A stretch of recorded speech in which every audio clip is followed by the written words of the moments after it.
Welcome back, ladies and gentlemen, to the Bleav in Arizona Football podcast here on the Bleav Podcast Network. This is the Arizona Football Show where we talk all things Arizona Wildcats football. My name's Eddie Law, and my co-host, as always, is former Arizona Wildcats corner, number 5 in your programs. Ladies and gentlemen, he is Shaquille Richardson. How you doing, man? Yeah, I'm doing good. Bear down. We almost got that win.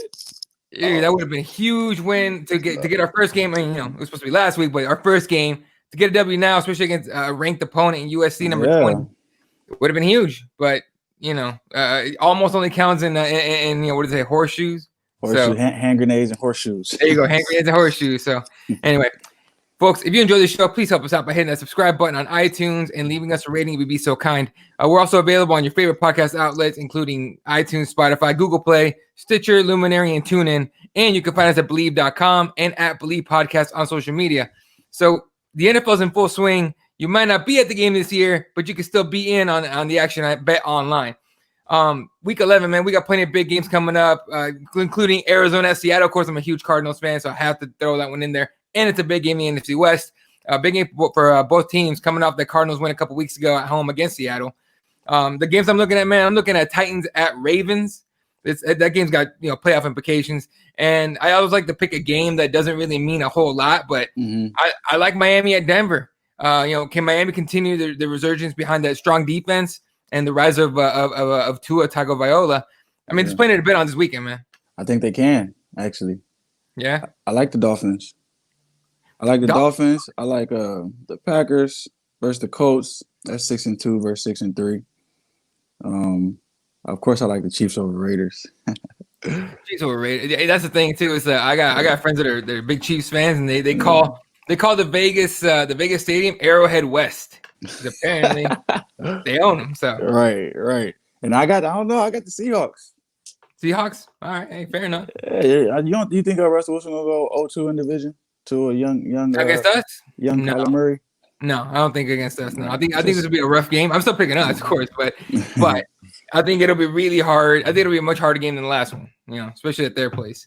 No, yeah, for sure. I don't expect Russ to let Kyler Murray come in 2-0 in his first real time behind quarterback, second year. Russ on the MVP. It's just about narrative sometimes that some people can't get by. I don't think Russ gonna let him get by with that. Especially when you're considered the front runner for the MVP. You definitely don't want to let that go. Exactly. Anyway. So from game spreads and totals to team, player, and coaching props, Bet Online gives you more options to wager than any place online. And there's always that online casino as well, which it never closes. So if you like to bet and wager and all that, go for it. So head over to betonline.ag today and take advantage of all the great sign-up bonuses. Again, that's betonline.ag. Sign up today. Bet Online, your online sportsbook experts. So we finally got some Arizona Wildcat football, man. And we finally got something to talk about because last week, first of all, it seems like the rest of the country got onto some college football way before us, and it's because they did. We were the very last ones to get going. Yeah, they definitely did. Yeah, so nevertheless, it's finally on. We finally got a game. Now, just real quick, on a note from last week, we all know about the cancellation last week at Utah against the Utes. That was due to COVID-19 protocol. So the Utes were not able to dress in the scholarship players to satisfy the protocols and the guidelines for the Pac-12 to actually get a game going. So Utah had to request a cancellation of the game with the Pac-12, which they got granted, of course, because their test came back on Friday morning positive. So there's a lot of talk about, they waited so long to let us know. It wasn't necessarily that. This is because I talked a lot, some people that do Utah Utes media, and they said that they got their test back on Friday morning, and there were too many negatives. Obviously, they didn't have enough scholarship guys to play. So I still was pushing a little bit of, we should have gotten that, that forfeit from them. But, in 2020 and with the tough times we're in, it's hard to criticize them for it, really. Yeah. So, we're just moving on to SC week 1 now, new week 1. That's opportunities for the guys, but,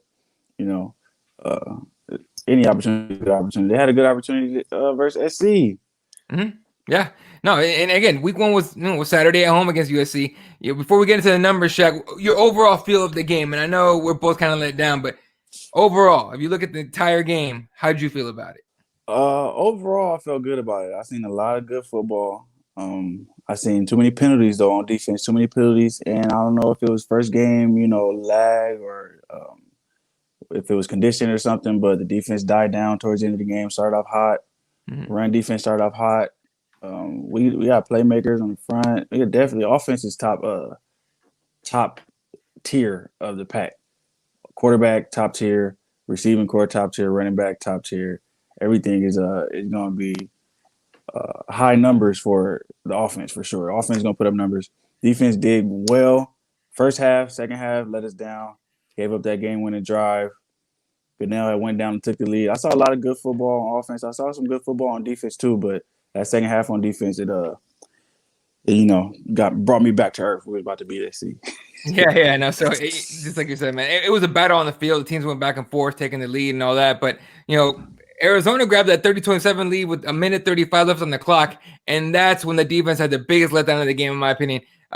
After playing, pretty well, honestly, pretty well for 3 quarters and some of the fourth at least. No turnovers. Right, that tip ball. Yeah, that was a problem. The lack of we should have ended the game on that pick. We didn't have any turnovers already. We should have ended the game on that interception right there.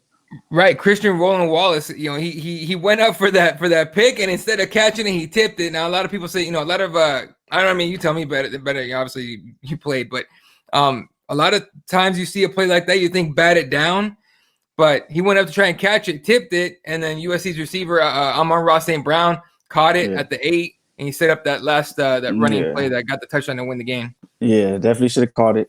Went down, catch it, go down, take a knee, game over. I thought that was going to be it, man. That's how that goes. That's how that goes. What I feel like about this game has more value than one game. You don't have a 5-game season. Those type of opportunities aren't going to come by a lot. Those type of games to win are only going to be 5 deep maximum now. So, like, to win a game like that probably would have been one of the I don't know if most of our games would be close or not, but you only get a couple opportunities like that. You don't get opportunities like that to end the game on an interception every week. So it's like you got to understand that from a player's perspective that opportunity is not going to come back. So you got to capitalize on it. You got to win that game. You could have won the game. We could have had a player win the game damn near by himself. If we would have caught that, he would have been the man on campus. Everybody get out the stadium. Man on campus. Got the pick. Yeah. Tell everybody to leave. Just bye. Go back Dame to Lillard. Do the Dame Lillard. LA. Right. Yeah. Go back home. Nah, man. And I guess that would have been a huge win for the team, obviously. But for him, like as a player, trying to get some tape together, that would have been huge. Like, hey, man, I iced that game myself. Right. Versus SC, number 20. In our home first game of the year, not even warmed up yet. Sometimes you got to miss those.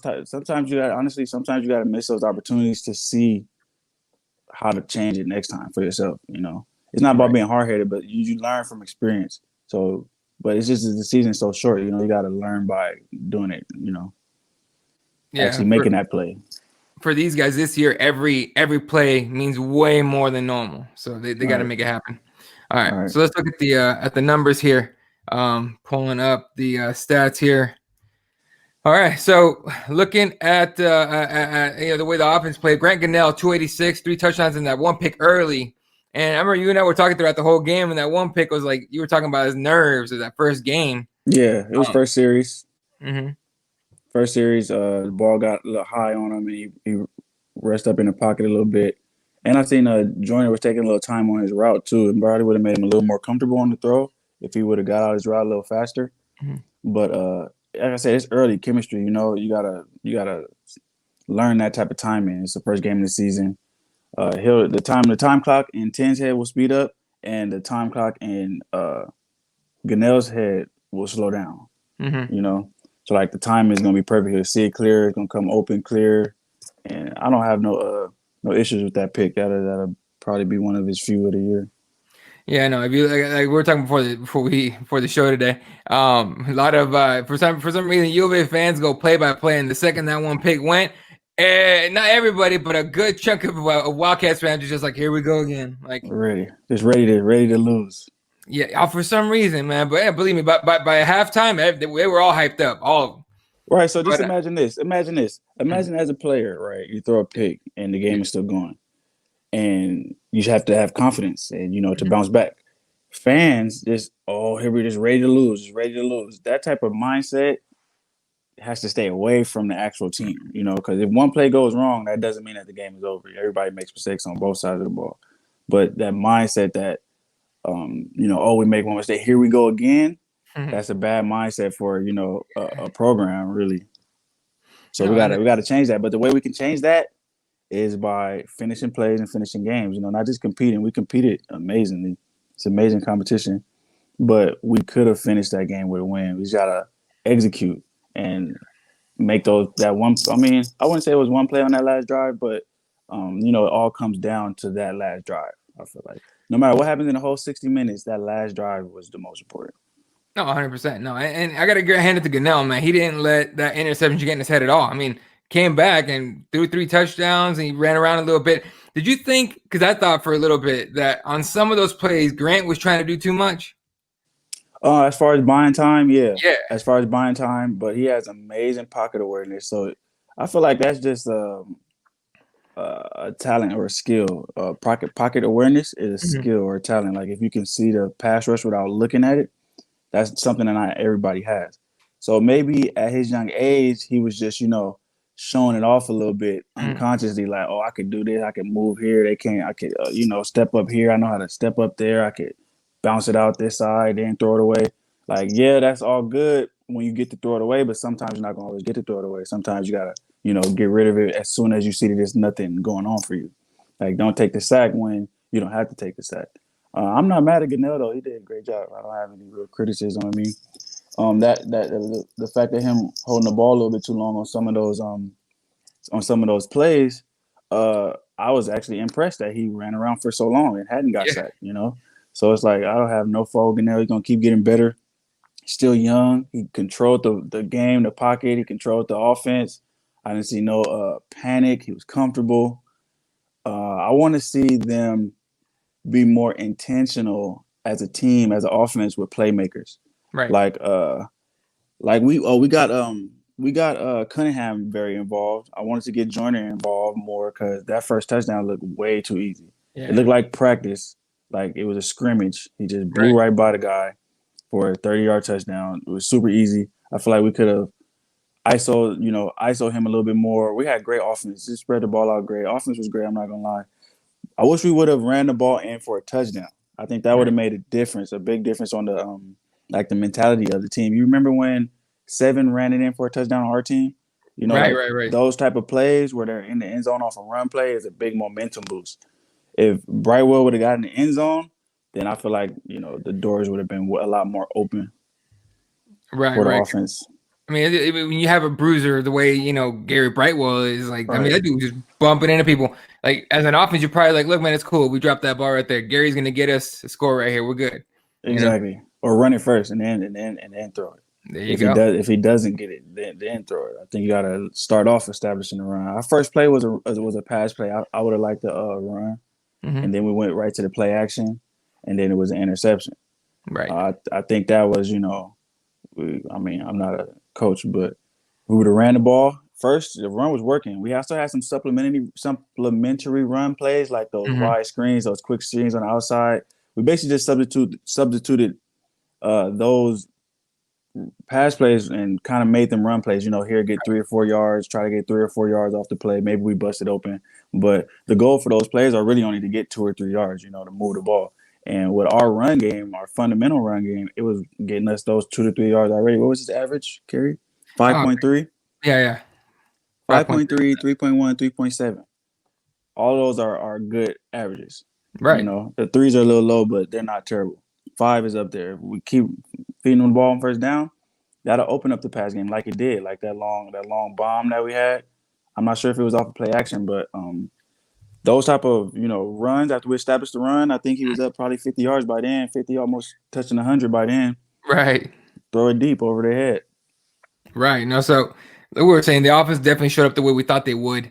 Sure, after the interception in the first drive, which, came after Gunnell overthrew the receiver, he settled in nicely after that. And then they did what you said, which was feed Gary Brightwell. I mean, he went off, 21 carries, 112 yards. And again, I agree with you. The touchdown would have been – he earned it. He earned it. Right, exactly. Even if it's not him, the offense earned it. The offensive, goal when you set out in the beginning of the game to establish the run, that comes with a rushing touchdown validates that you established the run, along with the 101, or the 112. That was like, all right, we came out here, we established the run, we dominated the line of scrimmage, we could run the football, we could pass the football. We did all those things, but we didn't score rushing. Right. That was one thing we wish we could have gotten for sure. All right. So they covered Jamari Joyner, but he still grabbed 2 balls for that 42 yards in the easy score we were talking about. Stanley Berryhill, he had a couple of drops, but he ended up going, 8 catches for 70 yards in the score. And then Tavian Cunningham had the game, 5 grabs, 110 yards, and a 75-yard bomb we were talking about right over the top. That was beautiful. Perfect pass from Goodell. Perfect pass from Goodell. I think we should do more stuff like that, more of those deep balls. I only probably seen 1 or 2 of those long balls. Some of those plays, I feel like I don't know if he doesn't want to have any turnovers, was conscious of his turnovers, but some of those deep balls that he held the ball on to, maybe he could have threw a 50-50 ball up, Maybe he could have placed the ball very nice in a window that's hard to hit, but I think he has the skill, but I don't think he wanted to turn the ball over anymore. So he held the ball a little bit long, looked downfield, held the ball, then scrambled or ran or whatever. But I think we need to schedule some more of those deep balls in our offense for sure. Right. No, I fully agree with that. Let's see. Just going off the stats right here. Gabe Bradwell caught 3 for 20 on helping Gunnell out when there was nobody downfield. And then Bleav Curry, I thought would have done way more. He only caught 2 for 9 yards, and he got maybe look. I don't know if you saw him. He's a big dude. Bleav Curry's a big guy. That's one of those guys, huh? What year is he? Ooh, I think he's young. I'm not really sure what year he is. We had a rookie receiver out there, or a freshman receiver out there. Was that Cunningham? No, Cunningham was there last year, I think. Let me make sure. Who is I thought it was a rookie. Let's see. Bleav Curry is all right. Bleav Curry is a sophomore. Okay. He's our young guy. Oh, somebody got hurt last year, season-ending injury, and they had just came back, a receiver. Maybe it was 21 on defense. I'm not sure. Might have been on defense. I'm not sure. Yeah. But anyway, Bleav Curry, big guy. He's one of those guys that you mentioned in 50-50 balls. I think he's one of those guys that could be like a target for those, especially being so big. It should be 10. I think it should be 10. Joyner? Yes. It should be 10. Cunningham. Joyner's like 6'2", 6'3"? Yeah. 215, same. Right. Is he a senior? I think he is, actually. Yeah, let's see. Two targets of a 21-yard average. Come on, let's get him a couple more targets or a couple more, catches. He should be up there with the 5-8 range, 6 targets at least. He could have had over 100 as well if we would have, scheduled him in there for over 100. Right. Running back, we did good. We just gotta get him in zone. But I think we need to do more. Like we did a great job on offense. Let me just say that we did a great job on offense. I think we need to be a little bit more run conscious of establishing a line of scrimmage and build that off of play action because Gunnell is talented. So it's gonna be like, I want to see the defensive stats too. Yeah. No, we got a real QB. I think we finally got a real QB. Facts. We got a real QB. We probably got one of the best QBs. He's better than the USC quarterback for sure. Oh, 100%. One down. Yeah. And now I want to compare him to like the ASU quarterback. Like what other good quarterbacks are in our division or in our conference? I know the Arizona quarterback is good, or Arizona State quarterback is good. Projected to be good. Slovis is supposed to be pretty solid, but we're better than Slovis. Yeah, we should have beat Slovis, but he did go down the field and do that game-winning drive. So, dude, and those last he two tried drives, to throw us a pick. Yeah, he tried so hard to give us a ball, pick, but we dropped it. He tried so hard a few times, dude. A few times he tried to throw us a pick. He tried it. That's the frustrating part. Right, we got to capitalize. But you don't. I feel like that's focus and intention. Like when as a player to understand the weight of the situation, like you gotta make this play. It's right there for you. Like that's why I would be on the jugs after practice, just whatever I can do as a DB to make sure that my few opportunities I gotta collect them because that would have changed that would have won the game. And then imagine where Arizona would have been ranked. Oh, it would have been ranked. We just beat number 20. We'd have been ranked. At least at the back. Right. All right. So now defensively, and I know we're gonna have plenty to say here, but honestly, they played better than I expected them to play. To me, it was a letdown that they couldn't get Slovis to throw at least one pick. Like we were saying, he was terribly trying to give us one. He threw 4 turnovers last week. That's just so he wants to do it. Right. And then he was trying to give us that ball a few times right before that fourth quarter comeback. That fourth quarter comeback, other than that one play that the rolling wall that Wall should have picked off, like he was really solid. It was like he had like 150 yards on like 20 plays or less in those last 2 drives for USC. It was right in crazy. the fourth quarter alone. Mm-hmm. I think that was I had to be fatigued. It had to be a fatigue for our defense to let down in a way. We got to stay focused and finish the game for sure. They should be disappointed because they should have won that game. They should have stepped up and stopped the team from scoring the ball for sure, or at least held them to a field goal. Like right. At worst, hold them to a field goal. But after they got that missed pick, I think it was a missed pick. I think that was the longest play of the drive, and they threw it to 15. 15 is a talented receiver, huge, big body. They did what I thought they were gonna do though, run verticals and try 15, and they didn't really have much going until they got the little run game going. I think Roy Lopez went out for a little while. I don't know what happened to him. He looked great. Our interior run defense was amazing. The edge was a little weaker, but then they started. I don't know where Roy. I've been looking for that blonde ponytail. I'm like, where's the blonde ponytail in the middle? Where is it? Because he's stopping the run. So and then he was gone. And then he got back in there late, but they had already established it.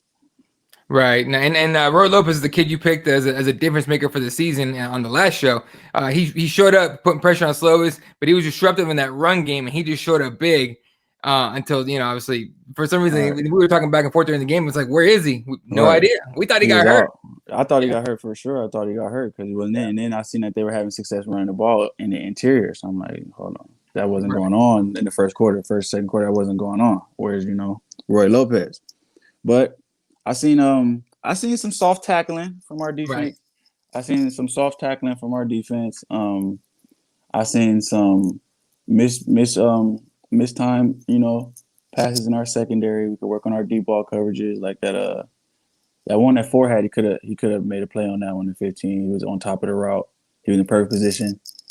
So he got to stay on the top shoulder to the very last second. You want to go underneath, but you might misjudge the ball. You got to stay on top and closer, and at the very last second go underneath. He went underneath too early, the ball over his head. We had to eliminate big plays like that because they only had a couple though. It's not like they had, bombs over Baghdad, big plays. They only had a couple big plays. No turnovers. I want to see a turnover. But I like what we did defensively except for that end. And, except for the end. And you see Grant Gunnell get that tackle? Yeah. Flip boy. Oh, shit.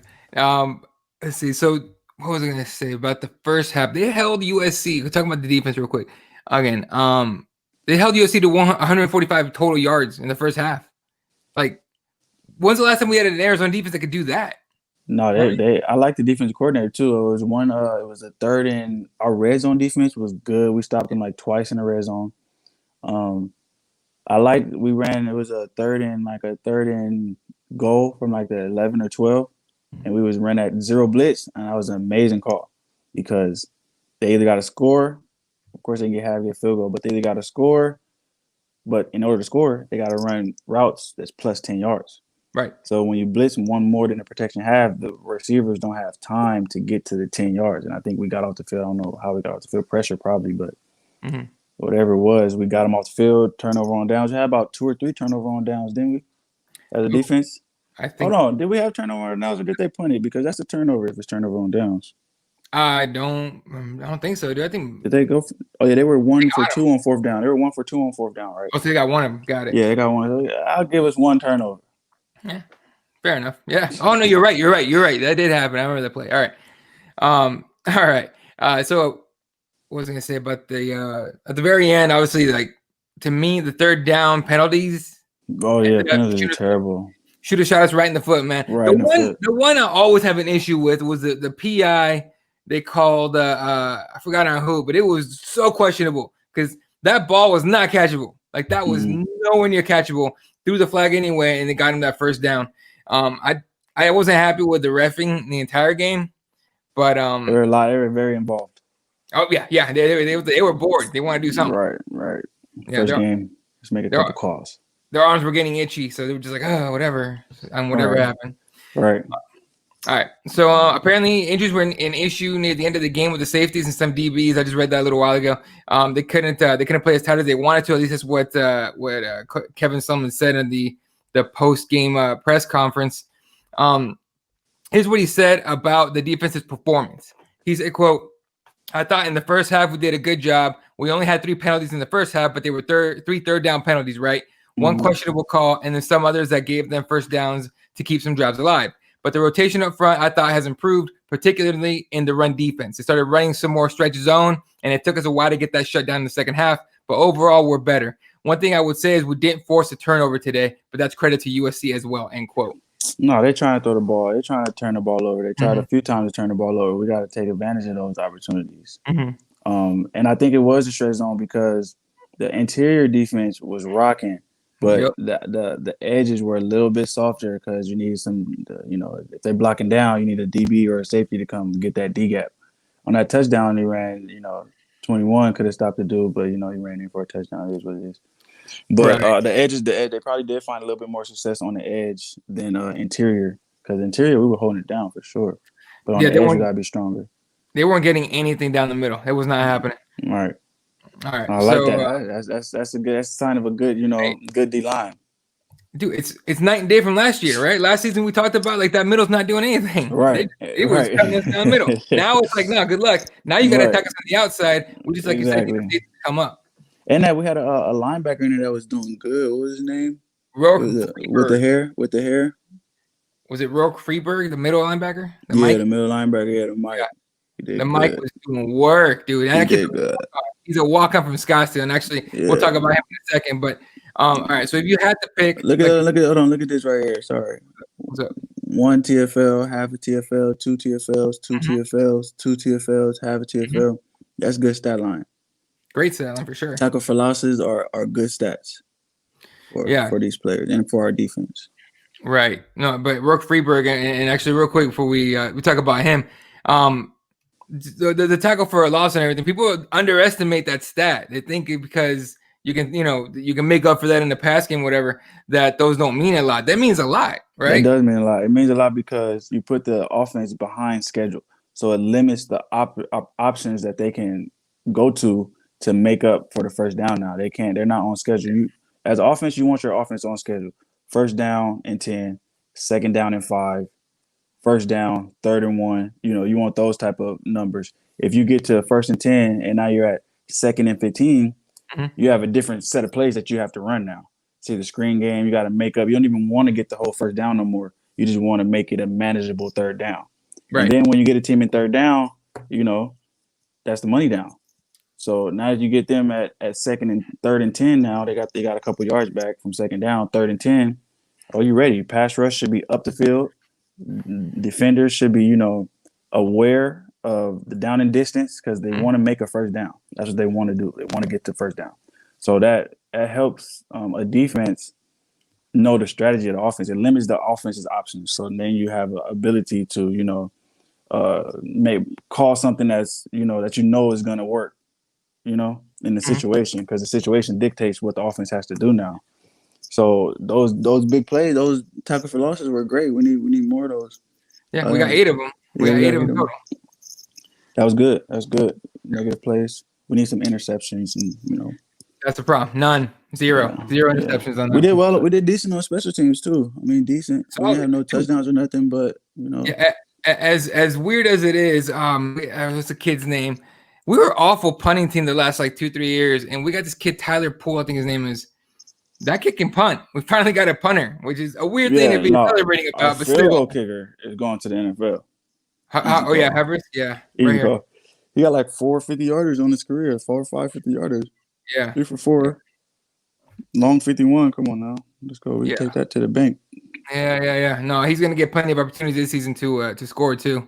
So hopefully not. Hopefully not, but I'm talking about in tight situations where we have to get some points. Hopefully I think he's not. one of those guys. Our offense could win a shootout. Our offense is capable of winning a shootout. We just gotta hone in on what we're good at and how we're gonna facilitate shooting. Right. All right. Now before we finish up here. From this game, if you had to pick like a player of the game, either from offense or defense or from each, who would you pick? The quarterback for sure had a great game. Goodell had a great game on offense, on defense. I don't even want to give anybody a player of the game because we need a turnover. If somebody would have got a turnover. If Holland would have got that turnover at the end of the game, boom, that would have been it right there. Excuse me. You good? Yeah, no, I'm with you. I like the Goodell on this one. Obviously, he showed up. The arm was there. The deep ball was there, but also his legs, his ability to keep drives alive. 286 yards, 3 touchdowns. I know he had that one pick, but 13 carries for 40 yards. Solid. Very solid. And then on defense, I'm a big fan of this walk-on from Scottsdale, man. Rourke Freeberg, starting at Mike linebacker. He racked up 5 tackles, 2 of them, 2 tackles for a loss. One of them, he dropped Keenan Kristen. I forgot what number he is for USC, but he dropped him in the backfield like 3 or 4 yards back. But that was the drive where we got that BS pass, PI call later on. So that was a rough one. Yeah. Hey. Come on, baby. There you go. All right. So next week, real quick before we go, as of now, we're scheduled to take on the Washington Huskies at their stadium. That's near Seattle. However, the state of Washington, like everywhere else, has seen a rise in cases of COVID and hospitalizations due to COVID. So there are rumors right now, and the governor should have already talked about this yesterday. But today. I'm sorry, today. We're recording on Sunday. The governor is mulling a possible lockdown once again, but that's just a rumor as of now. But Governor Inslee did, however, announce new restrictions on indoor dining, businesses, and gatherings. And you can go online and find those, but it will very likely put this game in jeopardy. But as of now, a 5 p.m. Pacific time kickoff, it's 8 p.m. Eastern time kickoff on Fox. That could also change. We were supposed to be on some other network this last weekend, and they put us on Fox, which is great, more eyeballs. But hopefully they keep it on the same. No, so I was looking at some of the other games, and our quarterback's going to stand out a lot. I'm anxious to see one of these high, profile announcers or quarterback, gurus, or what's the guy's name that's on he's on First Take sometimes. Not Stephen A. The quarterback. Oh man. He's on Get Up too. Dan Orlovsky. I wanted to see how Orlovsky feels. I like Dan, but every time I hear his name, all I think of him is with the Lions running out the back of the end zone, that safety. But if I remember correctly, he was about to get destroyed by a defensive end. So I don't blame him, but I still laugh at it. Like, dude, that's such a Lions thing that happened. Right. His perspective is real. Is real informative. It's real, educational. He has a good perspective on how to be successful at quarterback and what you need to do to be successful at quarterback. And I think he'll see a lot of those things in Goodell and bump him right up. Look, but we get a couple wins. We can get maybe College Game Day to show up. Who knows? Yeah, something. We just need with a short season. College Game Day, that would be very exciting, of course. But they just need to get the film. The film will get to the right people. Just be successful, and then all that type of stuff will come. They just got to get a win. Really make big plays. Right, and like they always say, man, on to the next one. Mm-hmm. Who got? Did Washington win last week? They beat Oregon State. They beat Oregon State. Oregon State, yeah, and they're not great. And their quarterback's kind of weak, but their run game's solid. I'll say that much. Oregon State ran, and it was close. It was like 27-21. It wasn't like a blowout either. Mm-hmm. We have to establish the run, especially knowing that SC struggled last week. Rush defense. Their rush defense struggled last week. I feel like if we would have attacked their weakness, like I said, matchups, like different matchup and different schemes as a team where you can take an advantage. Right. That clearly was our advantage. One of our advantages, rushing the football. We had all the advantages on offense, but except our third down conversion, it was under 50%. We could have did better at that, and our red zone scoring needed to improve. But like that, if a rushing touchdown would have came with the red zone efficiency, everybody would have loved that. Oh yeah. So if we got Washington struggled last week rushing, that means we got to make sure that we establish the run. Yeah, I want to see Brightwell and Wiley with plenty of runs this weekend. The guy, Wiley was good too. That'd be a 1-2 combination. Just because it's Brightwell, Brightwell is the lead back. That doesn't mean that our team's offensive goals has to change because he need a break. Right. If we run the ball, get a first down, he tired, he want to come out. Bring Wiley in and run it again and get 6 yards. He had decent yardage too. Get another chunk yardage play, and then maybe do a play action, or then bring Brightwell in and do a play action. That'll really start, because everybody think, Brightwell come in, we gonna run it. Run. Have somebody else in, come run it. Bring Brightwell back in, we're ready to run it again. Play action. There you go. All right, ladies and gentlemen, that's going to do it for us today. You can follow Shaq at DR4_ on Rudy on IG and Twitter. Make sure you go ahead and do that. Hit those follows, man. Get them. Mm-hmm. And I'm on Twitter at Ep.13 and on IG at Ep.52. Shout out to everyone that tunes in. We appreciate the hell out of you guys. Make sure you hit that subscribe button on YouTube, on iTunes, on everywhere we are, so you can get a seg. We're gonna get big. This is gonna get big. All right, we're Wildcats fans. We're gonna get better. Watch this offense. They're gonna be talking about it soon. All right. Thanks. All right. Shout out to betonline.ag. Make sure you hit them up and place your bets. Don't forget to subscribe. We'll see you guys next time. Go Wildcats. Wildcats, bear down. Yeah.